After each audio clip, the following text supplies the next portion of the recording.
Today's video is brought to you by Squarespace.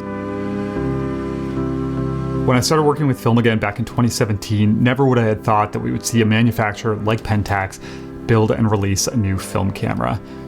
No doubt it's a big win for film photography and an exciting time for all of us that still shoot with this medium. But as much as I love what Pentax is doing, and I have a ton of respect for them for jumping back into this, I don't love the actual camera itself. And Pentax sent me this a couple of weeks before it was released. In full transparency, I do get to keep it. But when it arrived and I opened up the box, I did have a hard time getting excited about it. Okay, so this has been a pretty challenging and time-consuming review for me to make. I actually shot and edited an entire video, and then I posted it up on the channel and scheduled it out for like a month later. And then a couple weeks went by and I started to think about it a little more, and I felt like I needed to redo it with a few tweaks. Just with the first video, I feel like I didn't take into account enough who this camera is targeted towards and also the roadmap that Pentax laid out. And because of that, I feel like I was maybe a little bit unfair. So it's not that my opinion about the camera has changed or what it was like to use or the feature set. I feel like I maybe just needed to do it again, taking into account, some different perspectives as well. And I think with this, there's obviously a lot of us who have worked with film for a while and we're really passionate about it. And we have these like specific cameras that we love for their unique feature set and build and the experience they provide. And because of that, when you hear a new film camera announcement, I think it's really easy to have this immediate wish list of these things you would love to see based on what you already enjoy. So like a Pentax 673 or a refined LX. And for me, for that reason, when this was announced, it felt obviously underwhelming. But again, I'm trying to remind myself that Pentax was pretty transparent with this first model, with it being kind of aimed towards newcomers to film, and that there would be more advanced cameras to follow afterwards. So I'm trying to keep that in mind, but even still, being honest, there's nothing that really jumps out on this when it comes to features that get me really excited, and I feel like it could be just a little bit more polished. So back in 2021, I bought my first half-frame camera, an Olympus Pen EES2. And as someone who works with larger formats, this was mostly done out of curiosity and to experiment with something new. I quickly fell in love with the unique format and loved using the camera to get out and explore and look for interesting image pairs in the environment. And even though I don't shoot with this camera much anymore, I still am a big fan of the half-frame format. I think everyone should try it at least once, but it does have its limitations. And when Pentax announced that the first camera they'd be making was a half-frame format, I was a little bit surprised. As much as I love half-frame, obviously the downside with it is the smaller negative size and the worse image quality that comes with that. And Pentax state that their decision for going this route was, one, to help with the cost of shooting film, because obviously you get twice the amount of images per roll. And then secondly, the vertical orientation appealing to smartphone users and for social media use. And I can understand where they're coming from with those things, especially with the cost of film. But personally, I think the benefit of going up to full frame 35 is worth it for the extra cost, just with the extra flexibility it brings. And it still can be done somewhat on the cheap if you're using like more affordable consumer film stocks. But I am trying to remind myself that everyone has different needs and preferences, and there's a lot of people out there who just want to go and shoot film for fun, super casually, and who are probably only ever going to go to a lab and get like low-res scans done. And in that situation, half frame is going to be more than enough. But for me personally, the smaller negative size does make it a little bit more limited, and it's really something that I would only ever go and use for making image pairs, which is a lot of fun, but I just wouldn't use it all that much. Also, I can't help but think about the fact that the half-frame decision is to help with the cost of shooting film, but at the same time, here in England, if you wanted to go buy this camera, it's going to cost you £500, and that's not crazy expensive, but it's still a pretty decent investment.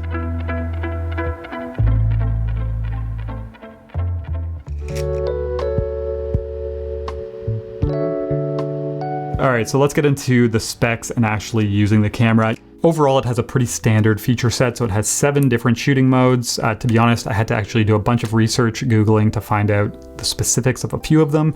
So there's an automatic mode, which will either use the flash or not if it decides it needs to. There's 2 program modes, which are also just fully automatic. One definitely won't use a flash, and one will always use the flash. And then there's a slow shutter mode, both with or without flash. A bokeh mode, which basically just favors a wider aperture. And then there's a bulb mode as well. The camera has a max shutter speed of 1/350th of a second. It has a meter that will go up to ISO 3200, an exposure comp dial, a 25mm f3.5 lens, and then 6 different zone focusing settings. So honestly, nothing terribly exciting or really stand out, but it all works fine and it does the job. But I really would have loved to see just like a few extra little features, even though it's an entry-level camera. Maybe a bit of a faster shutter going to 1/500th of a second, or the ability to choose your aperture, even just like a readout of your exposure settings that the camera's using in the display itself. It feels like it could have been just a bit more rounded. For the entire time that I shot with the Pentax 17, I used it on the white P mode, which is automatic with no flash, and then I used exposure compensation, and it did work great. It was simple to use, and for the most part, I had really good results. The meter seemed to be quite accurate. That being said, I'm not the biggest fan of not knowing what aperture shutter speed the camera's using. And obviously if you're outside and it's like a bright sunny day, you can feel pretty confident that you're gonna be good. But as the light starts to drop, again, it would have been nice, even something in the viewfinder just telling you which specific settings the camera's using. Even something like this older Olympus Pen EES, this is basically a fully automatic camera as well, but at least you can choose the aperture on the lens, and that allows you to at least have an idea of kind of half of the equation that's happening. All right, so next up, we're gonna get into what it's like to actually shoot with this camera, and we'll dive into the image quality, but first, just have to take a second to talk about the sponsor today, which is Squarespace. So I've been using Squarespace for a number of years now, and what I've always loved is just the simplicity, ease of use, and also the quality. And at the start of this year, I decided to do a complete website refresh. I used their blueprint builder for this, which allows you to build your site from scratch, but also gives you really helpful features and tools like different page layouts and designs, and also font pairings and color palettes. And then also started to work on a new print section for the website. Again, so easy to do this just using some of their different pre-made store layouts and helpful tool options. So check out squarespace.com today, sign up for a free trial, test it out, and when you're ready to launch, you can use my link below to save 10% off your first purchase of a website or a domain. So when it comes to build and handling, I also kind of have mixed feelings about this. When the camera first arrived and I opened the box and I saw the magnesium alloy top plate, I was pretty excited, and then I picked the camera up and my feelings changed a little bit. So the top of the camera itself is quite nice, the plate itself, but the viewfinder area also with this engraving here, it does have this premium feel to it. But then on the rest of the camera, there's a bunch of plastic, and obviously plastic can be completely fine, but especially on the back door and the battery grip here, it just feels like a little bit thin and not that rigid. And then also here, by the lens, you have this front beauty ring, and then there's this gap in between the ring and the lens. It gives the lens room to move when it focuses, but it just feels like it could have been a little bit more refined, and right now it looks like something you'd find on a cheaper camera. And then also, for whatever reason, this is something that I just noticed quite recently, but on the front you have this nice leather here, and then on the back of the camera, you have no leather. You just have this textured plastic. So I'm not really sure what's going on there, but yeah. It's almost like half of the camera feels premium and really nice, and the other half doesn't. So when I was out shooting with the camera, I found it actually really enjoyable and nice to use. As much as I don't like the build of the battery grip, I do like the addition of it, and it makes the camera really comfortable to hold. I also like the exposure compensation dial and the location of it, and I found myself using this quite a bit.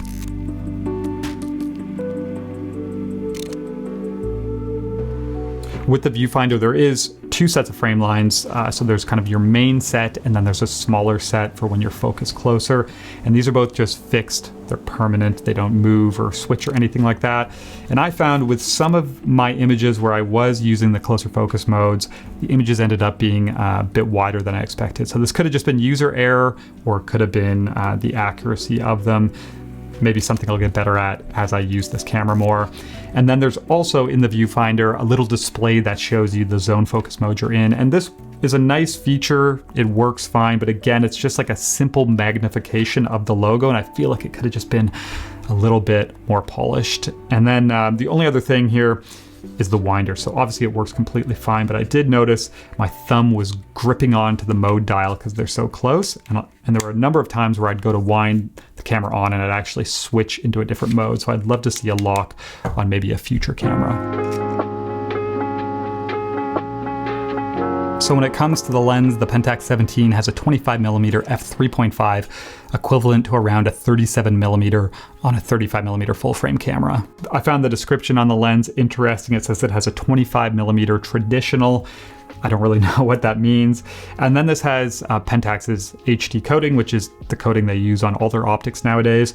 And this is just like a little nitpicky thing for me, but I would have loved to see a throwback from like a marketing and branding standpoint to their SMC Super Multi Coating. HD coating on a film camera just sounds kind of strange. The lens itself though, I really enjoyed the focal length and I thought it performed great. You know, I was happy with a lot of the images I made, and it was kind of what I would expect from a modern optic.